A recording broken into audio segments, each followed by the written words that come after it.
تو اس سے یہ معلوم ہوتا ہے کہ یہ دونوں جو صورتیں ہیں، یعنی ہوتا کیا کہ نہ یہ سود ہے نہ جوا ہے، تو اس لیے جائز ہے۔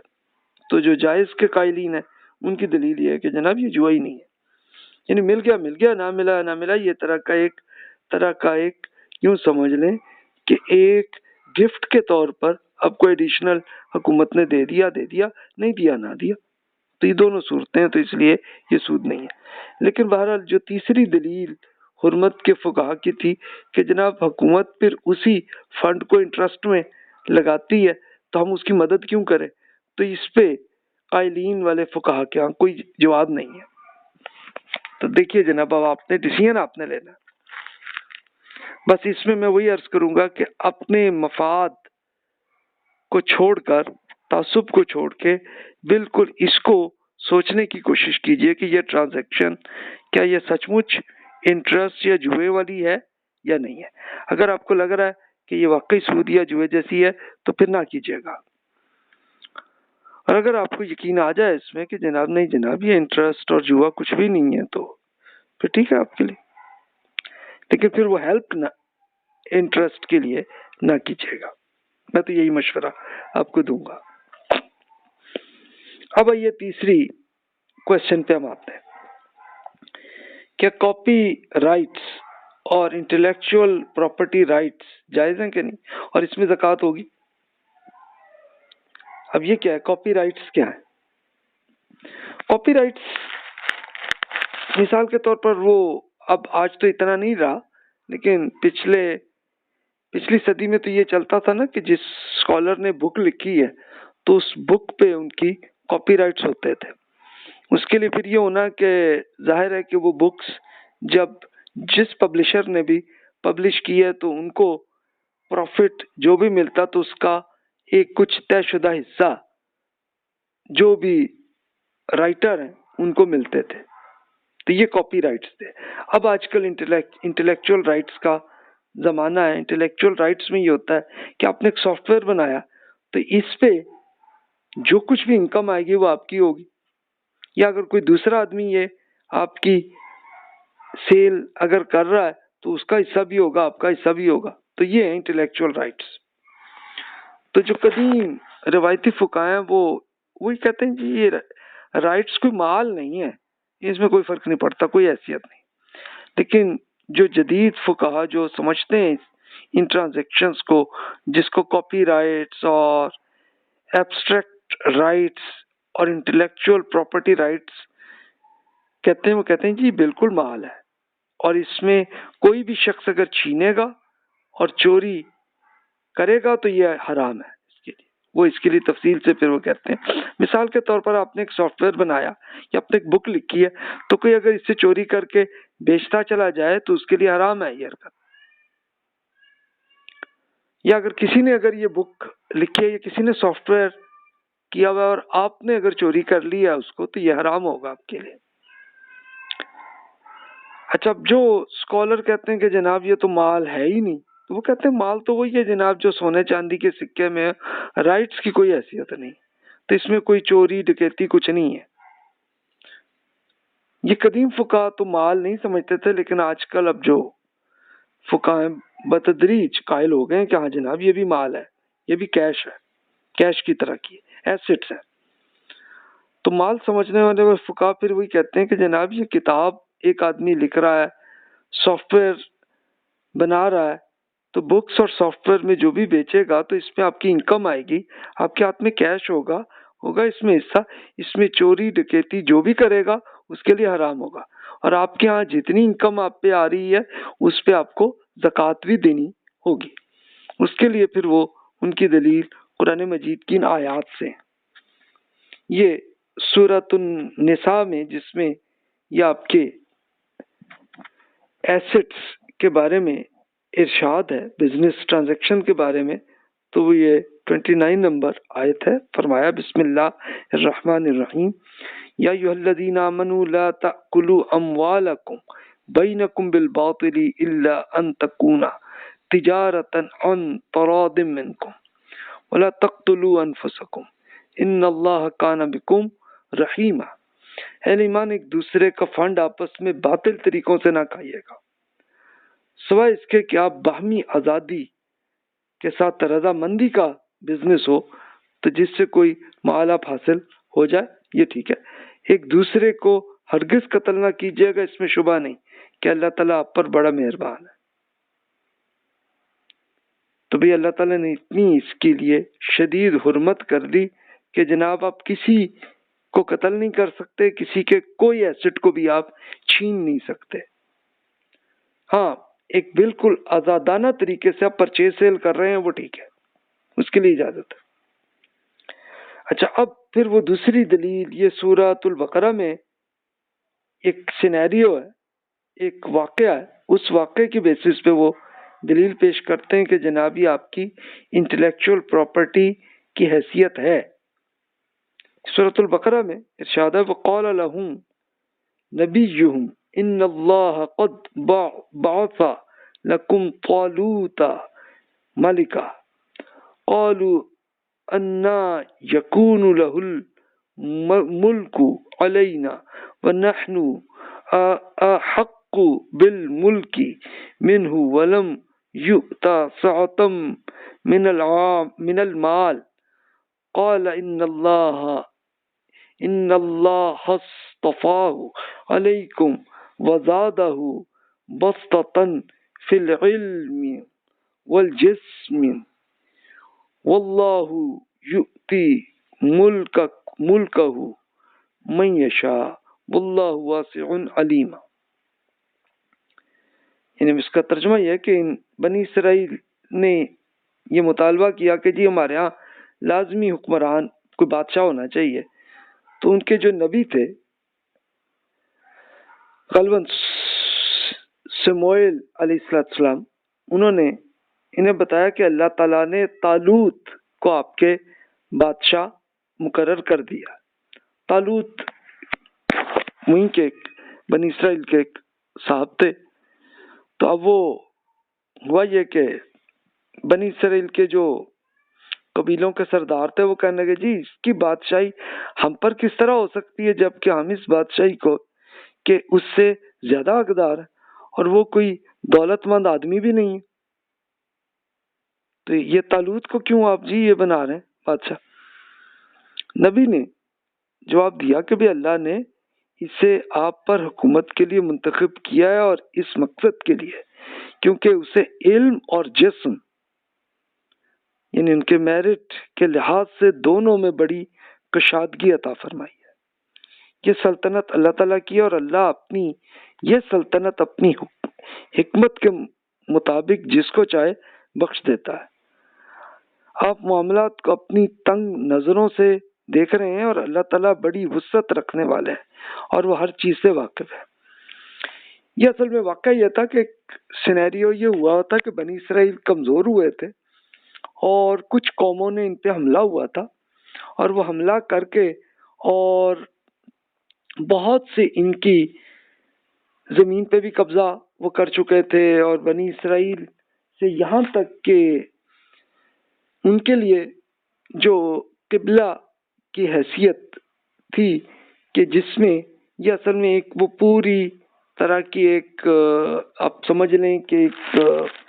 طرح کی ایک الماری جیسی ایک شکل تھی کہ جس میں تورات کی بکس لکھی ہوئی تھی پوری، تو بھی اسی کے لیے وہ حضرت موسیٰ علیہ السلام نے یہ کہا تھا کہ بھی یہ سامنے رکھ کے آپ وہاں اس طرف سے نماز پڑھا کریں۔ اچھا، ہوا یہ کہ یہ جب دوسری مشرک قوموں نے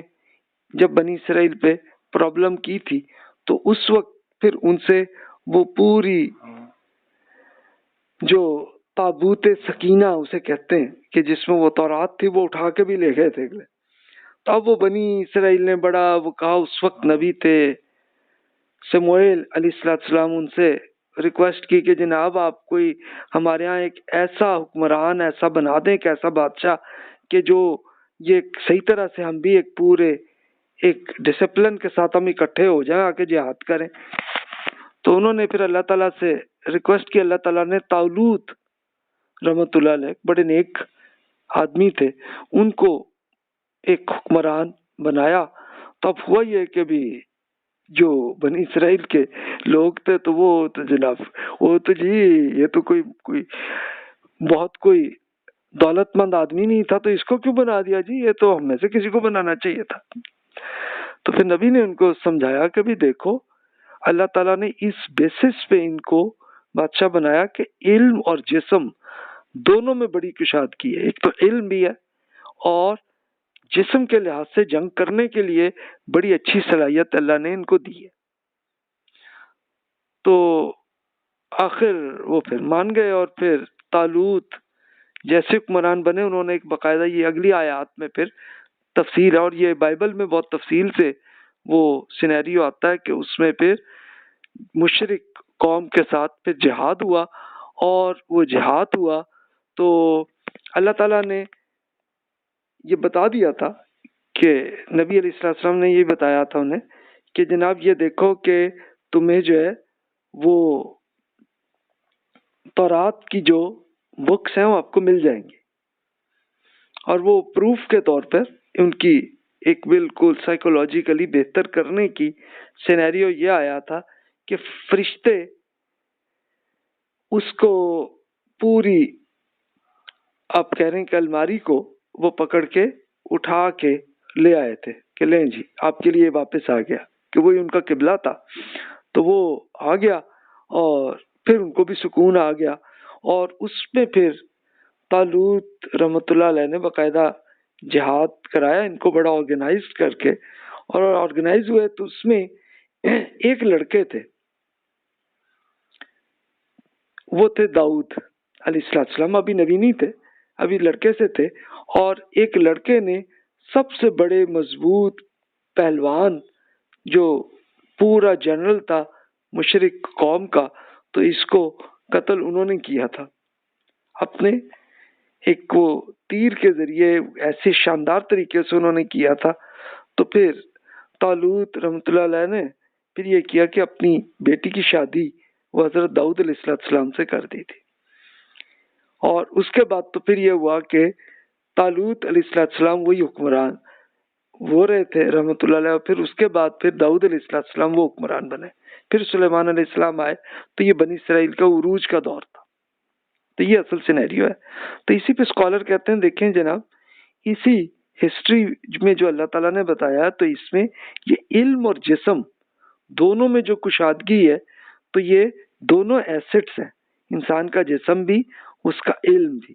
یہ بھی تو ایسٹ ہے۔ تو اسی طرح یہ جو آپ کی انٹلیکچوئل پراپرٹی رائٹس ہیں یہ بھی تو آپ کا حق ہے نا، یہ بھی تو آپ کا مال ہے، تو ایک آپ کی دولت ہے، یہ اس پہ جو آپ کو انکم آتی ہے اس انکم پہ آپ زکوٰۃ دیجیے اس میں۔ تو یہ پھر جدید فقہا کا یہ اب آپ خود سوچ لیجئے، میں تو مانتا ہوں ان کی بات کو۔ اب اگلے کوشچن پہ آتے ہیں، ربا النسیہ، یہ اب انٹرسٹ کا ایشو ہے۔ ربا النسیہ تو سمپل، یہ جیسے شاہ ولی اللہ صاحب نے اپنی بک میں تفصیل سے ربا النسیہ کی ڈیفینیشن انہوں نے بتائی ہے کہ وہ قرض ہے کہ جو اس شرط پر دیا جائے کہ وہ قرض لینے والا قرض دینے والے کو اس سے زیادہ اور اس سے اچھا واپس کرے۔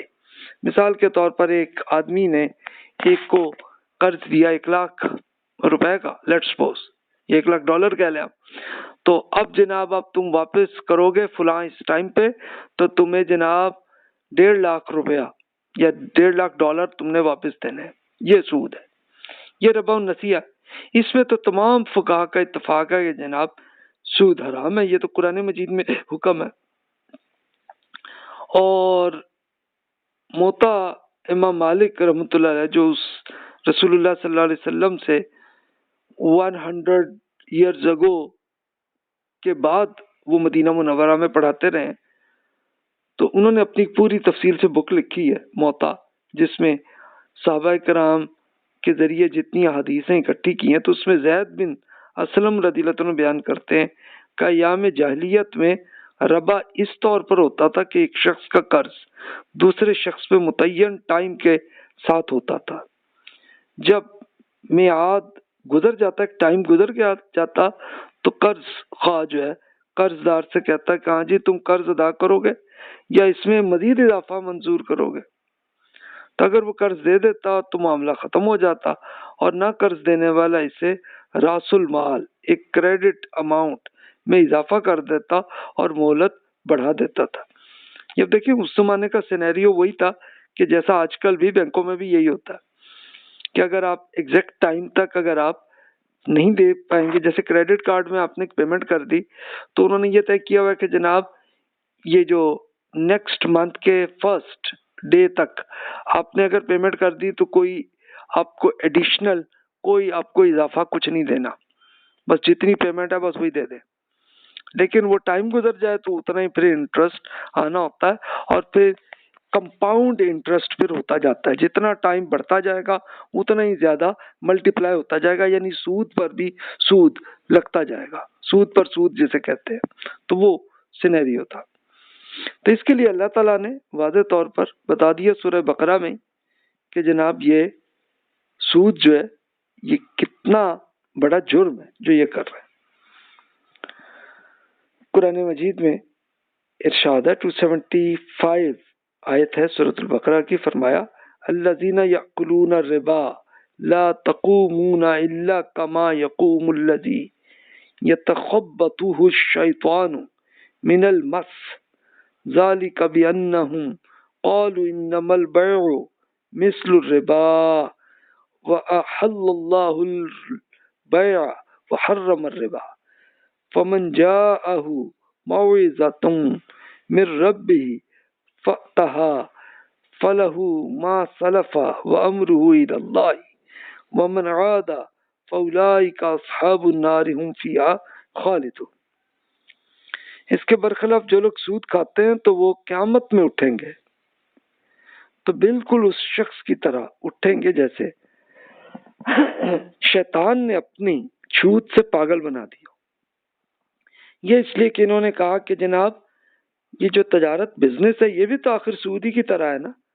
تو تعجب ہے کہ اللہ تعالیٰ نے بزنس کو حلال اور انٹرسٹ کو حرام قرار دیا۔ اس میں کوئی شک نہیں کہ اللہ تعالیٰ نے اسے حرام ٹھہرایا ہے، لہذا جس سے اس کے رب کی وارننگ پہنچ گئی اور وہ باز آ گیا تو جو کچھ وہ لے چکا۔ اس کے خلاف اس کی دنیا میں تو کوئی اقدام نہیں ہوگا، اس کا معاملہ اللہ کے حوالے ہے، اور جو اس تنبیہ کے بعد بھی اس کا اعادہ کریں گے یعنی دوبارہ اسے کریں گے تو پھر وہ جہنم کے لوگ ہیں، اس میں ہمیشہ رہیں گے۔ یہ آخرت کا اللہ تعالیٰ نے بتایا کہ یہ رزلٹ ہوگا، تو یہ تو کنفرم ہے۔ اس میں ربا النسیہ اسے کہتے ہیں۔ ربا النسیہ وہی ہے کہ جو آپ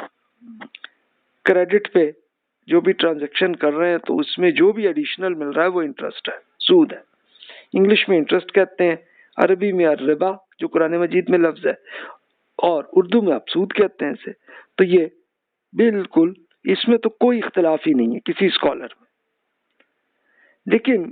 ایک دوسری قسم کا ایک ٹرمینالوجی ہے ربا الفضل، تو اس کی حقیقت کیا ہے؟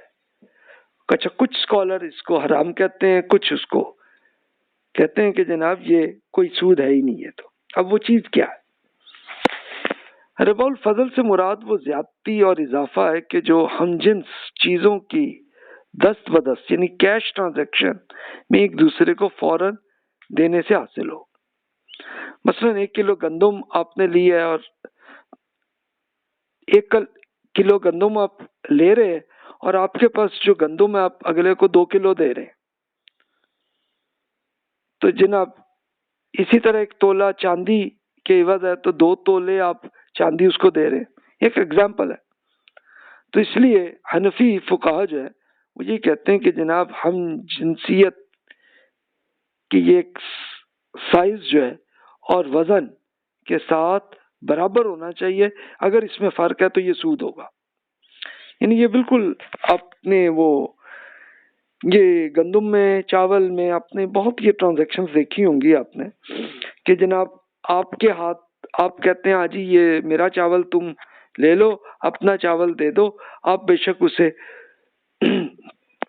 1 کلو لے رہے ہیں اگلے کو 2 کلو دے رہے ہیں، مثال ہے، یہ ہوتا رہتا ہے، یہ ٹرانزیکشن ہوتی رہتی ہیں۔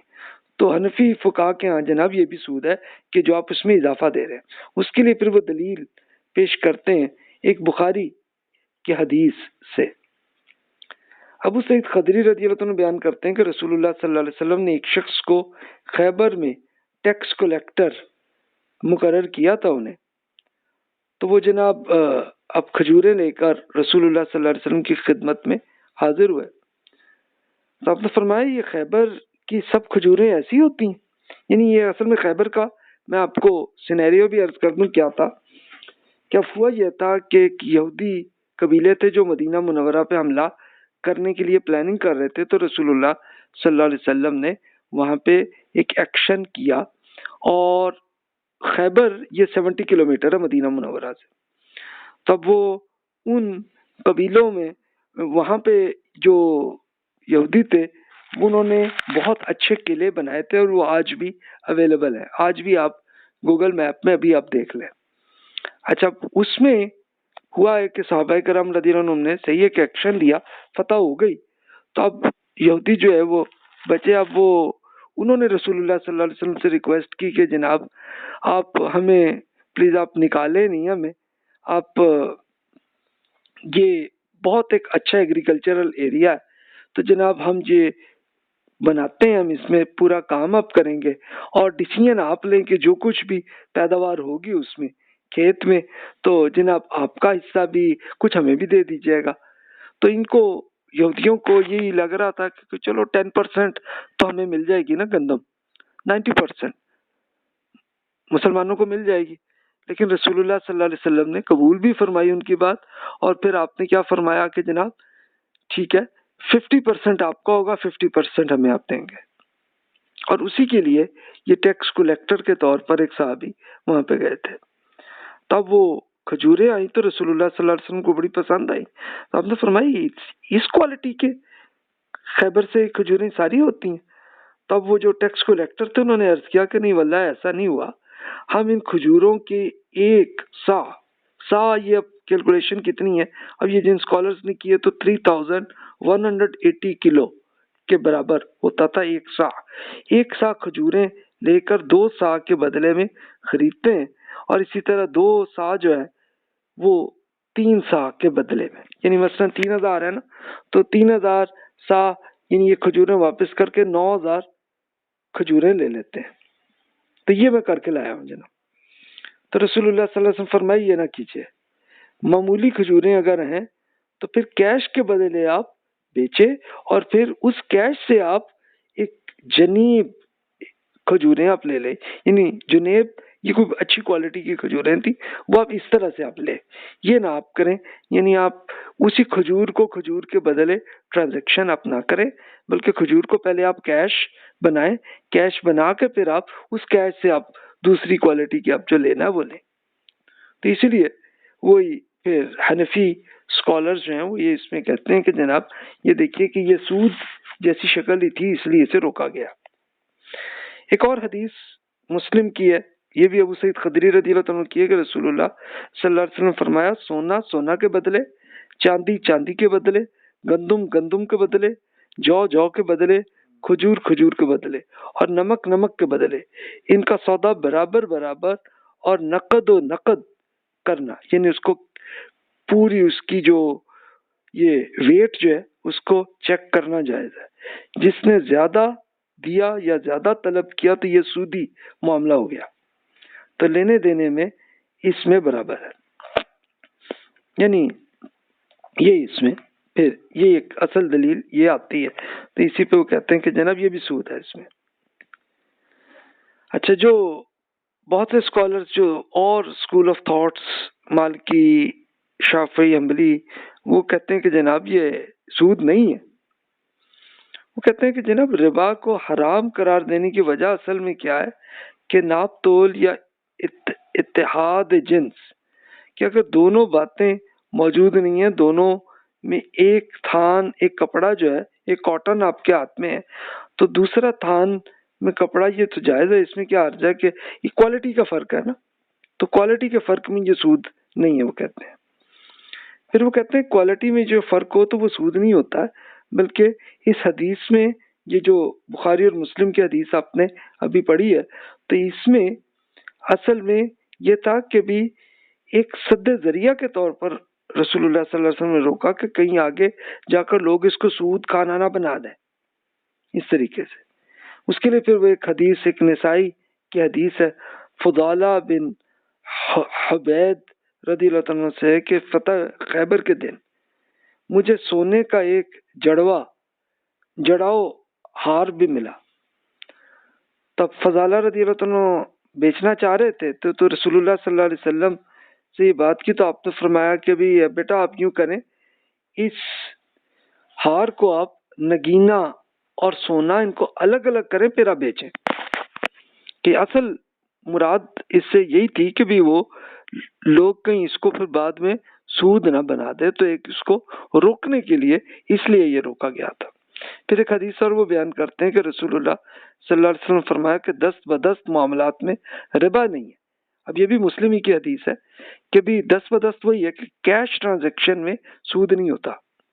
یعنی اس کا مطلب ہے کہ سود تو وہی ہے کہ جو کریڈٹ پہ ہوتا ہے، تو فوراً موقع پہ کوالٹی کا اگر فرق ہے تو بھی اس کے لیے وہی ہے کہ وہ جو بخاری کی حدیث میں وہ رسول اللہ صلی اللہ علیہ وسلم بتایا کہ بھی آپ کی جو ٹرانزیکشن ہے اس کو آپ کیش میں کنورٹ کریں. کیش میں کنورٹ آپ کیسے کریں گے؟ یعنی آپ بیچیں گے اپنی چیز کو، اس میں کیش آ جائے گا آپ کے ہاتھ میں، پھر اس کیش سے آپ نے جو خریدنا خرید لیں. دوسری کوالٹی کا آپ گندم لینا چاہ رہے ہیں، چاول لینا چاہ رہے ہیں، جو بھی لینا لے لیں. تو ارشاد فرمایا پھر اگر جنس منتخب ہو جائے تو جسے چاہے لین دین کر لیجئے، بشرطے کہ یہ تبادلہ دست بدست یعنی نقد و نقد ہو. یہ بھی مسلم ہی کی حدیث ہے کہ ایک ایسے موقع پہ کہ جب آپ کے یہاں یہ وہی ہے کہ جنس مختلف ہو جائے، فرق آ جائے، تو فرق آئے تو پھر آپ فوراً کیش ٹرانزیکشن ہی کریں، اس کو کریڈٹ نہ کریں. تو اسی بیسس پہ تو وہ کہتے ہیں کہ یہ ربا الفضل نہیں ہے، یہ انٹرسٹ ہی نہیں ہے،